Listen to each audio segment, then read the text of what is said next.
जय हिंद दोस्तों। सबसे पहले तो अपॉलॉजीज़ फ्रॉम माय साइड कि 2 दिन से और उससे पहले भी बहुत कंटिन्यूटी नहीं रह पाई है पिछले कुछ 7-8 दिन से। And as I told you, continuity जो नहीं है उसका रीज़न लेमनेस नहीं है, उसका रीज़न तबीयत है। My whole family is suffering from this virus and the city in which I live, यहाँ बहुत ज़्यादा स्प्रेड हो रही है। And every person, some or the other person from every family is suffering from this. Still I'm talking to you, I'm not well, और आज शायद 12th day है of this viral fever and I'm not getting over it. Bar bar revert हो रहा है, daily वापस आ रहा है. It is difficult for me to hold this pencil also while making this video. So my apologies to all of you, क्योंकि कुछ लोग actually wait करते हैं. आई डोंट नो कितने लोग इसको देख रहे हैं या कितने लोग फॉलो कर रहे हैं, बट जो भी अगर कोई भी कर रहा है और उनको नहीं मिल रहा है तो मेरी तरफ से उनको बहुत बहुत अपॉलॉजीज़. एंड प्लीज़ आप लोग भी सेफ़ रहिए जहाँ हैं. मैं कोशिश करूँगी कि ये रेगुलर कंटिन्यू बना रहे, बस ये मेरी तबीयत साथ नहीं देती है तब उस समय ये नहीं हो पाता है, बट मैं कोशिश करूँगी कि कुछ नहीं तो सही एक एक वीडियो तो आता ही रहे. So again I am sorry for this. And दूसरी चीज़ कि हमने लास्ट अपने वीडियोस में 200 अभी तक हमारा कंप्लीट हो जाना चाहिए था, but because of all this happen ये नहीं हुआ. तो अभी हमने लास्ट वीडियो में 200 क्वेश्चंस मिसलेनियस पोर्शन के कवर कर लिए थे. मेरी कोशिश रहेगी कि आज मैं एटलीस्ट 2 वीडियोस डालूँ और ये मिसलेनियस पोर्शन हम कवर कर पाएँ. ओके, सो ज़्यादा एनर्जी मेरे पास भी नहीं है बोलने की, बहुत ज़्यादा. So without talking anything else, let's start with the video. Let's start with the 201 question.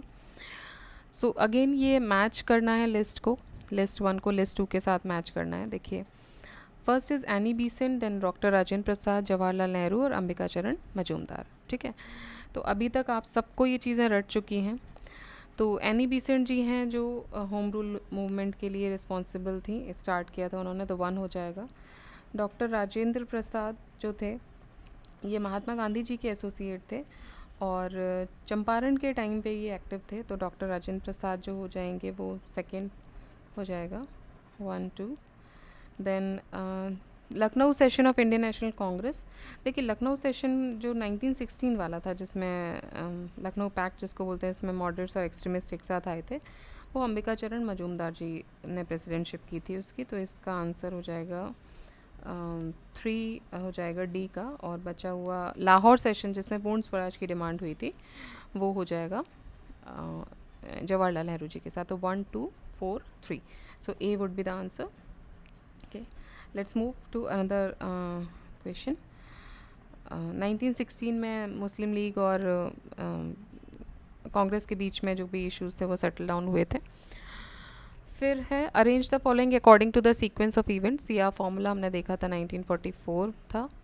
Cabinet mission 1946 में आया था. गांधी जिन्ना डायलॉग हुआ था 1931 में. सॉरी, गांधी जिन्ना डायलॉग वो इरविन था. गांधी जिन्ना डायलॉग जो था वो 44 में था.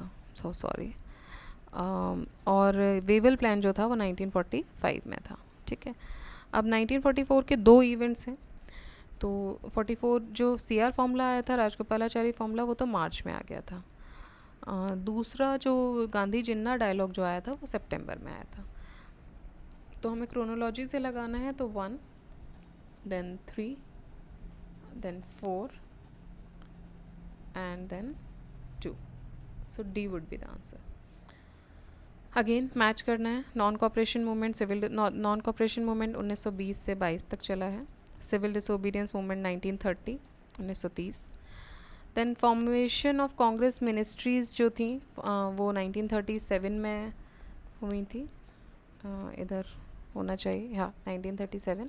और क्विट इंडिया मूवमेंट 1942 में हुआ था. Next question. Madan Mohan Malaviya ji, Motilal Nehru, Mrs Annie Besant और गोपाल कृष्ण गोखले, इन लोगों ने क्या क्या किया था देख लेते हैं. तो एनी बीसेंट जी अभी हमने देखा था होम रूल लीग की फाउंडर रही. ठीक है, तो इनका तो हो जाएगा 1. पहले ही हम इसको कनेक्ट कर लेते हैं. Then Swaraj party C R Das के साथ मिलके मोतीलाल नेहरू जी ने इस्टेब्लिश की थी, तो बी का 4 हो जाएगा. उसके बाद मदन मोहन मालवीय जी बनारस हिंदू यूनिवर्सिटी के संस्थापक में से एक थे, founder of Banaras Hindu university थे। और गोपाल कृष्ण गोखले जी ने servants of India society launch की थी। Next question, which of the following pairs is not correctly matched? Ghadar party, Lala Lajpat Rai. ठीक है, तो पहला ही आंसर हो गया, हरदयाल जी थे। सोहन सिंह भाकना, लाला हरदयाल। तो लाला लाजपत राय नहीं थे, लाला हरदयाल जी थे, तो ये गलत हो गया। फ्रंटियर गांधी खान अब्दुल गफ्फार खान को बोलते थे। Indian national army Subhash Chandra Bose ji ने स्टेब्लिश की थी। और फर्स्ट प्रेसिडेंट ऑफ इंडिया जो थे वो थे doctor Rajendra Prasad. Next question, consider the following events during the India's freedom struggle: Chauri Chaura outreach, Morley Minto reforms, Dandi march and Montague Chelmsford reforms. देखिए, चौरी चौरा आउटरीच हुआ था 1922 में, 4 फरवरी की बात है। एक्चुअली 4 और 5 का डाउट रहता है, तो यूपी ने अपने एक डॉक्यूमेंट में ये डेट बताई थी।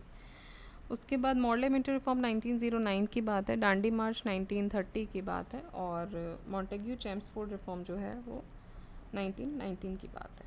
ठीक है, तो इजी हो जाएगा। नेक्स्ट देखते हैं, इंडियन काउंसिल एक्ट ऑफ 1909, ये लॉर्ड मिंटो के टाइम पे आया था। Government of India act 1935, government of India act 1935 में जो हुआ था, प्रोविंशियल ऑटोनॉमी आ गई थी। देन लखनऊ पैक्ट 1916 में हुआ था, और गवर्नमेंट ऑफ इंडिया 1990 से डायरकी सिस्टम शुरू हुआ था।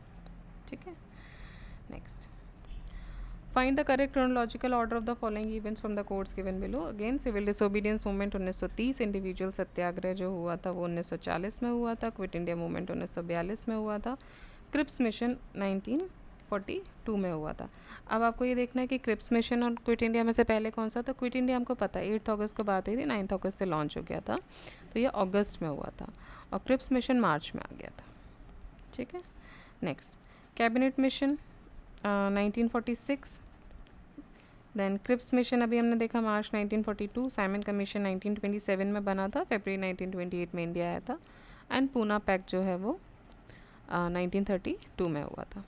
Okay, which of the following is not correctly matched? Indian navy act 1927, civil disobedience movement 1930, देखिए तो सही है, ये भी सही है। Second round table conference 31, communal award 33, 32 में हुआ था कम्युनल अवार्ड। मूवमेंट्स और satyagraha and person activity associated with it. Champaran satyagraha, इसमें से हमें ये बताना सही कौन सा है। तो चंपारण के टाइम पे राजेंद्र प्रसाद जी एक्टिव थे महात्मा गांधी के साथ। अहमदाबाद मिल वर्कर्स में मोरारजी देसाई का रोल नहीं था। खेड़ा में वल्लभ भाई पटेल जो थे वो एक्टिव थे।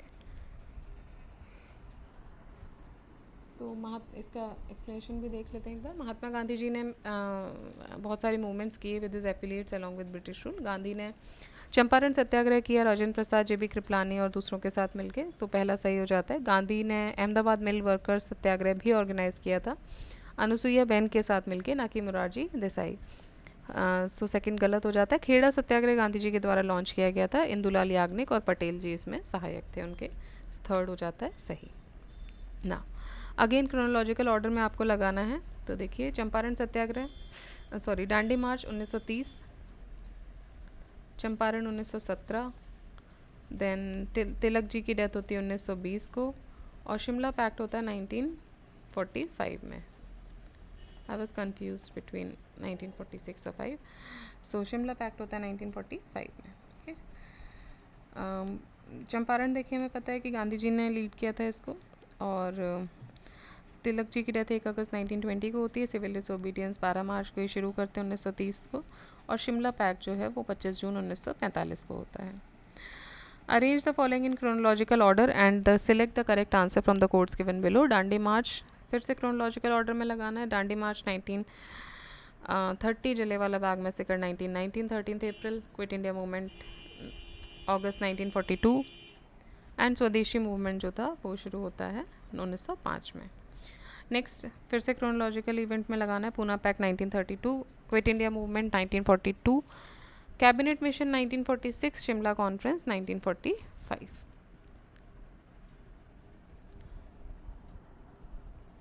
Next, arrange the following events in the chronological order and select the correct answer by using the codes given at the and.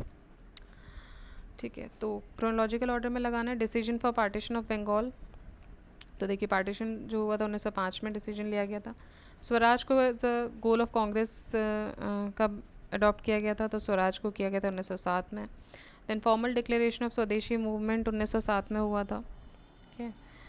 And Surat split हुआ था 1907 में, ये भी सॉरी 1906 में स्वराज का, जब दादा भाई नेहरू जी थे तब किया गया था।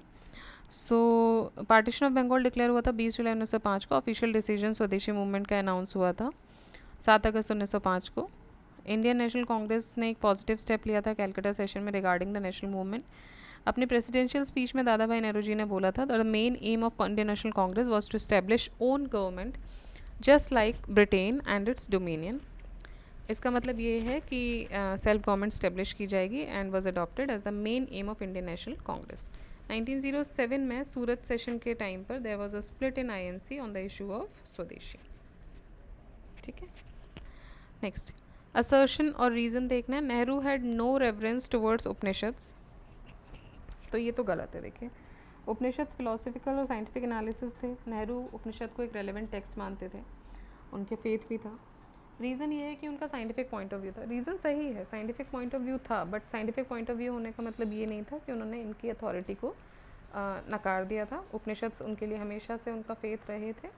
Nehru is considered as the father of science in modern India and Nehru accepted science as a important tool for socio economic development, but Upanishad के साथ उनका रेफरेंस नहीं था, ये गलत है। Next, who said imperialism is dead as dodo, ये बोला था क्लेमेंट एटली ने, ठीक है। डोडो इज़ अ बर्ड, डोडो अब नहीं पाई जाती, एक्सटिंक्ट बर्ड है, तो उन्होंने बोला था इम्पीरियलिज्म जो है it is dead as dodo, ये बोला था क्लेमेंट एटली ने। सेकेंड वर्ल्ड वॉर के बाद ये स्टेटमेंट उन्होंने दिया था। Who said here is a revolution taking place and we should move quickly, तो ये बोला था सर स्टैफर्ड क्रिप्स ने। सर स्टैफर्ड क्रिप्स जो कि क्रिप्स मिशन को लीड कर रहे थे 1942 में, वो कैबिनेट मिशन के भी बाद में मेंबर रहे। उन्होंने ये स्टेटमेंट दी थी that here is a revolution taking place और हमें यहाँ से अब जल्दी निकलना चाहिए। In which city the first atomic bomb was exploded, तो पहला एटॉमिक बॉम्ब एक्सप्लोड हुआ था हिरोशिमा में, ठीक है। The first atomic bomb was exploded in Hiroshima on 6th August 1945 during the World War II. After that, the second atomic bomb was exploded again in the city of Japan, Nagasaki, on 9th August 1945. तो 6 अगस्त को जो important event जो रहा history में वो था Hiroshima पे bomb गिरना, और 9 अगस्त को जो 1945 को जापान में नागासाकी पर बॉम्ब गिरा था। As a result of these two blast Japan ने सरेंडर किया in front of united powers in August 1945। French revolution start होता है कब? 1789 में। Revolution of middle class people was against feudalism, class privilege and autocracy and incompetent monarchy. Arrange the following events chronological order में इनको लगाइए। Amritsar case, then Chauri Chaura case, Champaran movement and Moplah revolt. देखिए, Amritsar case मतलब कि जलियांवाला बाग, तो ये तो हो गया 1919 में। चौरी चौरा केस कब हुआ? 1922 में। चंपारण होता है 1917 में, और मोपला रिवोल्ट होता है 1921 में केरल में। Consider the following statement. Jawaharlal Nehru was in his 4th term as the prime minister of India at the time of his death. सही है। Jawaharlal Nehru represented Raebareli constituency as a member of parliament. देखिए, रायबरेली उन्होंने कभी नहीं किया था, उन्होंने वो फूलपुर कॉन्स्टिट्यूएंसी से लड़ते थे। Then first non Congress prime minister of India assumed the office in 1977। हाँ, जनता पार्टी उस समय रूल में आई थी, और मोरारजी देसाई जो थे वो प्राइम मिनिस्टर बने थे इंडिया के कुछ समय के लिए, तो ये सही है। सेकंड वाला गलत हो जाता है। Raebareli was not his constituency, Phulpur was the constituency. Phulpur एक जगह है आपका इलाहाबाद के पास, वहाँ से ये हमेशा चुनाव लड़ते थे। तो इसका एक्सप्लेनेशन भी देख लेते हैं एक बार। आंसर तो इसका डी हो जाएगा 1 और 3। Jawaharlal Nehru became the prime minister in 1947 for the first term, followed by an election in 1952। Second term के लिए बनते हैं, फिर इलेक्शन होता है 1957 में, फिर से प्राइम मिनिस्टर बनते हैं थर्ड टर्म के लिए, और फाइनली 1962 का इलेक्शन जीतने के बाद वो फिर से प्राइम मिनिस्टर बनते हैं फॉर द 4th टर्म, और 1964 में उनकी मृत्यु हो जाती है। उन्होंने रायबरेली कॉन्स्टिट्यूएंसी को कभी रिप्रेजेंट नहीं किया, rather he represented Phulpur constituency which is near Allahabad 1977 24 मार्च को Morarji Desai started serving as prime minister as a head of multi party front Janata party. तो एक मल्टी पार्टी फ्रंट था जनता पार्टी. इंडिया के पहले नॉन कांग्रेस गवर्नमेंट भी यही थी. Arrange the following events in correct chronological order. देखिए फिर से क्रोनोलॉजिकल ऑर्डर इस मिसलेनियस में इतना दिया हुआ है ना कि आपको रट जाएगा. बहुत सारी चीज़ें में हम कंफ्यूज हो जाते हैं, जैसे अभी भी हो रहे थे, लेकिन कोई नई चीज़ आ रही है तो, बट जो आ चुकी है वो तो आई थिंक इतना क्रोनोलॉजी पूछ लिया इन्होंने. So Lucknow pact 1916, Gandhi Irwin pact 1931, Poona pact 1932. Final withdrawal of civil disobedience movement कब होता है? सो फाइनल विड्रॉल जो होता है वो 1934 में होता है, अगस्त 1 1934 को. ठीक है, तो 1 2 3 4. Arrange the following events in chronological order and select the correct answer from the codes given below. Pune Pact 1932, Gandhi Irwin 1931, Cripps Mission 1942, March, Civil Disobedience 1930. Then Bardoli satyagraha कहाँ हुआ? बारदोली गुजरात में, चौरी चौरा यूपी में, यरवड़ा महाराष्ट्र में, नोआखली वेस्ट बंगाल में. Which of the following statements is not correct? The national song Vande Mataram was compose bye Bankim Chandra Chatterjee originally. Bankim Chandra Chatterjee originally in Bengali. Okay. National calendar of India based on Sak era has its first Chaitra on 22nd March normally and 21st March in a leap year. सही है.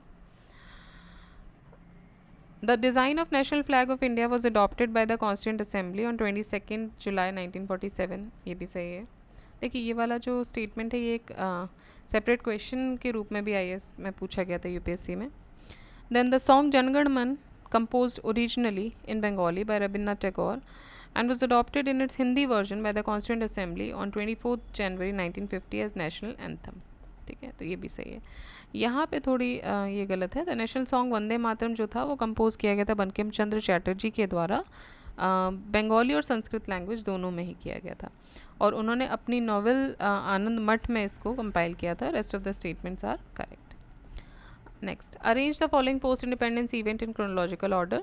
ये post independence events की बात हो रही है. ठीक है, लिबरेशन ऑफ गोवा. तो देखिए लिबरेशन ऑफ गोवा कब होता है? 1961 में पुर्तगाली यहाँ से छोड़ के गए थे. 1961 में लिबरेट होता है. Dalai Lama fled to India. So Dalai Lama जो हैं 1959 में ये इंडिया आते हैं, जब वहाँ पे एक रिवोल्ट होता है. Chou En Lai visited India. Chou En Lai India आते हैं 1960 में. And India visit of Khrushchev and Bulganin, तो ये होता है 1955 अराउंड. ठीक है, तो क्रोनोलॉजिकल ऑर्डर में अगर हम इसको लगाएं तो 4 2 3 and 1 D. Next, Shimla agreement between India and Pakistan was signed in. देखिए ये दूसरा शिमला एग्रीमेंट है, वो 1972 में ये हुआ था. ठीक है, वो शिमला कॉन्फ्रेंस था I guess. A summit was held in Shimla in June 1972 between newly elected prime minister of Pakistan Zulfikar Ali Bhutto and the Indian Prime Minister Indira Gandhi after 1971 Indo-Pak War and Independence of Bangladesh. दोनों ही पार्टी ने एक agreement sign किया था जिसका नाम दिया गया Shimla agreement. Next question, operation Vijay was conducted against which nation. तो ऑपरेशन विजय हुआ था पाकिस्तान के अगेंस्ट 1999 में. एक सक्सेसफुल मिलिट्री एक्शन था ये. 1993 में which of the following language was not included in the 8th schedule. Bodo, Maithili, Santhali, Bodo, Dogri. देखिए चारों ही की गई थी, चारों ही 1993 में की गई थी.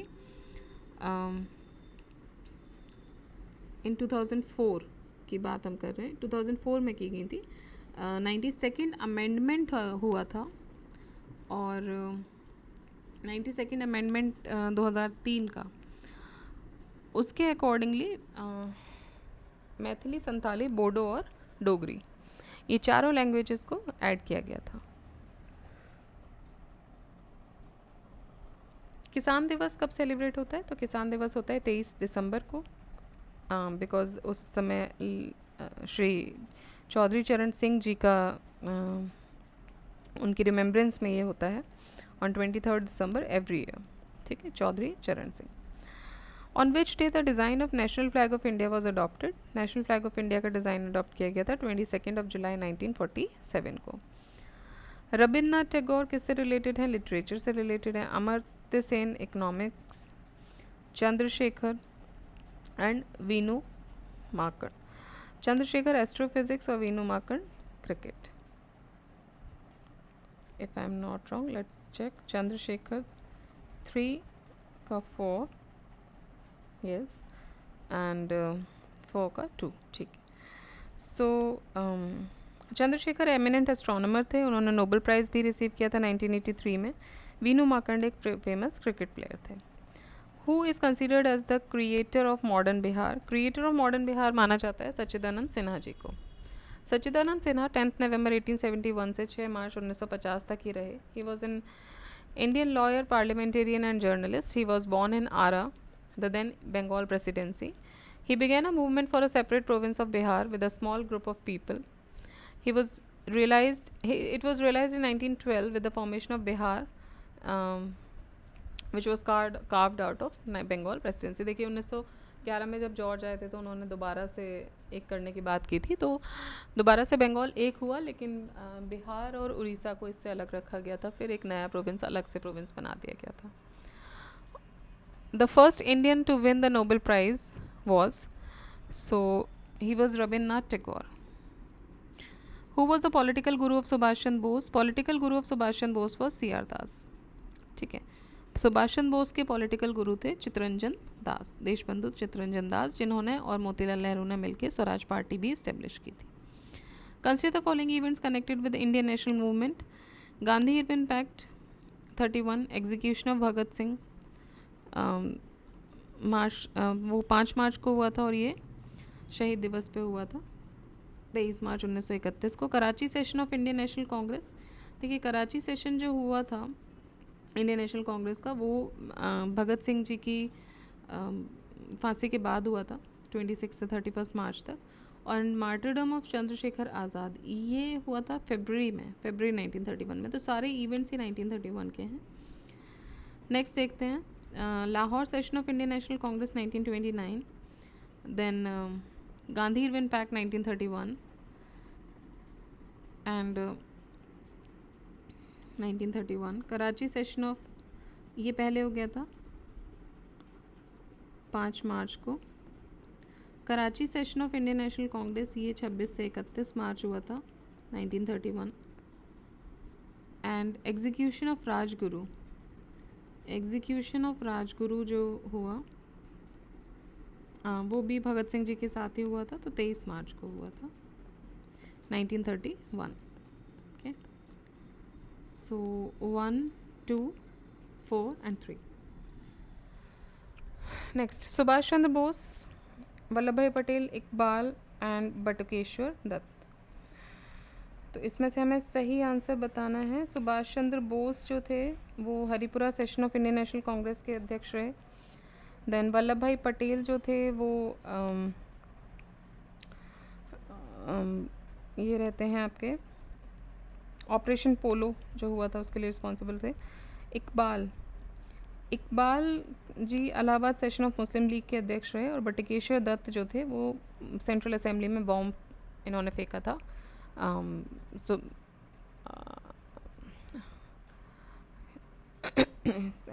throwing of bomb in Central Assembly with Bhagat Singh. Who was the chairperson of first All India Socialist Youth Congress? All India Socialist Youth Congress के chairperson थे जवाहरलाल नेहरू। ये ऑर्गेनाइज हुआ था कैलकाटा में 27 दिसंबर 1928 को। ये जो कांग्रेस सेशन था, it was presided bye Pandit Jawaharlal Nehru. Which revolutionary made this statement? Avenge the blood of Indian martyrs, use a sword to liberate your motherland, stand up against the entire Anglo-American enemy। ये जो statement दी थी ये रास बिहारी बोस जी ने दी थी, रास बिहारी बोस। सो रास बिहारी बोस एक इंडियन रेवोल्यूशनरी लीडर थे against British Raj. He was one of the key organisers of Indian national army also. Originally ये रासबिहारी बोस जी ने ही बनाई थी, बाद में उन्होंने आया ने सुभाष चंद्र बोस जी के हाथ में सौंप दिया था। अलीपुर सेंट्रल जेल ये कहाँ पर सिचुएटेड है? कोलकाता में। 1910 में बनाई गई थी। पॉलिटिकल प्रिजनर्स को इम्प्रिजन किया जाता था यहाँ पे ब्रिटिश रूल के टाइम पे। ऑपरेशन पोलो एसोसिएटेड है, हैदराबाद के मिलिट्री एक्शन से रिलेटेड है ये। ऑपरेशन पोलो कोड नेम था हैदराबाद पुलिस एक्शन का, एक मिलिट्री ऑपरेशन था, सितंबर 1948 में हुआ, जिसमें कि इंडियन आर्म्ड फोर्सेस ने इन्वेड किया था the state of Hyderabad and Nizam को ओवरथ्रो कर दिया, annexing the state into Indian union. With reference to land reforms in independent India, which of the following statement is correct? Major aim of land reforms was providing agricultural land to the landless. ठीक है, तो ये major M था land reforms का, to provide agricultural land to the landless. तो independence से there has been a voluntary and state initiated mediated land reforms in several states with the dual objective of efficient use of land and ensuring social justice. इसका दूसरा M ये था कि to abolish the intermediaries of the semi feudal landlordism system of India, मतलब कि ज़मींदार से आप छुटकारा पाइए। सीलिंग लॉ जो था वो फिक्स था, total amount of land an individual और फैमिली कैन होल्ड, उसके लिए एक सीलिंग थी। These laws also allow the government to take over the surplus land. Surplus land जो थी वो डिस्ट्रीब्यूट की जा रही थी among the landless farmers और small farmers. Increase in the agricultural output of the country was another major advantage. देखिए land reforms का एक और फ़ायदा हुआ था कि एग्रीकल्चरल आउटपुट जो था कंट्री का वो बढ़ा, क्योंकि इंडिविजुअली दिया गया, इन लोगों ने अपने लेवल पे उसमें फसल उगाई और फूड सेल्फ सफिशिएंसी भी आई इससे। प्रीडोमिनेटली ये कैश क्रॉप के कल्टीवेशन पे फोकस्ड नहीं था, फूड क्रॉप्स पे फोकस किया था। तो इंडिया में उस समय जो फूड क्रॉप्स की कमियां थी वो भी सेल्फ लोग सस्टेन कर पाए। The secretariat building of which state is known as writers building. तो राइटर्स बिल्डिंग बोला जाता है वेस्ट बंगाल की सेक्रेटेरिएट बिल्डिंग को। ठीक है, it is located in Kolkata, architected by Thomas Lyon. Originally ये जूनियर सर्वेंट्स राइटर्स के लिए होती थी ब्रिटिश ईस्ट इंडिया कंपनी में 1777 में, इसीलिए इनको राइटर्स बिल्डिंग बोला जाता था। Biggest museum of the country depicting the story of development of human civilization also known as Indira Gandhi Manav Sangrahalaya, ये कहाँ पर सिचुएटेड है? देखिए ये सिचुएटेड है भोपाल में। सो इंदिरा गांधी मानव संग्रहालय जो है वो भोपाल में है और it represents an integrated story of evolution of man and culture with special reference to India. Museum depicts the story of mankind in time and space. 200 एकड़ में ये शामला हिल्स पे फैला हुआ in the city and is biggest museum in the country depicting the story of development of human civilisations. The active participant of Bundela rebellion of 1842 Hriday Shah and was zamindar of which of the following place. ठीक है, तो ये active participant थे Bundela rebellion के, हृदय शाह। वो कहाँ के ज़मींदार थे? तो वो थे हीरापुर के। ओके, हीरापुर के ज़मींदार थे। हृदय शाह वो ज़मींदार ऑफ हीरापुर। 1820 में जो पूरी सागर नर्मदा टेरिटरी थी, it was placed under an agent to the governor general. 1842 में एक अपसर्ज हुआ सागर नर्मदा टेरिटरी में against the British tyranny, popularly known as Bundelkhand revolt. Jawahar Singh Bundela of Chandrapur and Madhu Karash of Narhat were the leaders of the revolt. They were joined by Gond Raja Dhillon Shah of Madarpur, Raja Hriday Shah of Hirapur और दूसरे chiefs ने भी इनके साथ ज्वाइन किया। ब्रिटिश फोर्सेस जो थे उन्होंने बहुत ट्राई किया to curb the Bundela upsurge. It took them more than a year to capture Hriday Shah and Madhukar Shah and बाद में इनको पब्लिकली एग्जीक्यूट किया गया और सागर जेल के पीछे इनको जला दिया गया। द स्पिरिट ऑफ, या फिर इनकी अंत्येष्टि बोल सकते हैं, बट आप जानते हैं कि ब्रिटिशर्स उस टाइम पे किस तरह की अंत्येष्टि करते थे। They were so cruel and the spirit of independence gained momentum in the years to come. In India, Teachers Day is celebrated on, देखिए बहुत ही क्या बोलेंगे इस क्वेश्चन को, उत्तराखंड का क्वेश्चन है 2007 का। 5 सितंबर को टीचर्स डे सेलिब्रेट होता है on the birthday of second president and educationist doctor Sarvepalli Radhakrishnan. World teachers day celebrated on 5 October by UNESCO. तो वर्ल्ड टीचर्स डे यूनेस्को के द्वारा 5 अक्टूबर को सेलिब्रेट किया जाता है और इंडिया में टीचर्स डे जो होता है वो डॉक्टर सर्वपल्ली राधाकृष्णन जी के जन्मदिन के अवसर पर किया जाता है, जो कि हमारे सेकंड प्रेसिडेंट भी थे। When is national press day? तो नेशनल प्रेस डे होता है 16 नवंबर को, 16 नवंबर। Press council of India establish हुई थी इस दिन 1966 में। भारतीय किसान यूनियन इस्टेब्लिश हुई थी, तो भारतीय किसान यूनियन का इस्टेब्लिशमेंट हुआ था 1986 में। देखिए अब क्रोनोलॉजी के क्वेश्चन कम हो गई, पोस्ट इंडिपेंडेंस वाली चीज़ें इसमें आ गई हैं। तो भारतीय किसान यूनियन ये बहुत बाद में हुई है, 1986 में ये इस्टेब्लिश हुई है, अराउंड 38 ईयर्स बैक। तो भारतीय किसान यूनियन ये इस्टेब्लिश होती है 1986 में। कैसे? As a non political organisation. कौन इसको करता है? महेंद्र सिंह टिकैत। तो ये नाम तो आपने टिकैत जी तो सुने ही हैं, काफ़ी अभी भी न्यूज़ में रहे हैं। भारतीय किसान यूनियन, ठीक है। तो 50 क्वेश्चंस फिर से हमने कर लिए। नेक्स्ट वीडियो में जो इसके बाद फिर से एक वीडियो रिकॉर्ड करूँगी, इसमें बचे हुए questions let's check once here only, कितने क्वेश्चंस और बच रहे हैं। देखिए इसमें है 281।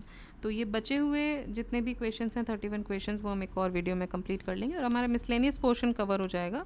उसके बाद जो हमारा चैप्टर शुरू होगा वो होगा मैगजीन्स, बुक्स और देयर ऑथर्स, ठीक है। सो 250 क्वेश्चंस तक हम इसको यहाँ पे वाइंड अप करते हैं, नहीं तो हमारा वीडियो काफ़ी बड़ा हो जाएगा। And then I am going to record another video और ये हम आज कंप्लीट कर देंगे, ओके। तब तक आप लोग रिवाइज करते रहिए, पढ़ते रहिए और अपना ख्याल रखिए। जय हिंद, जय भारत।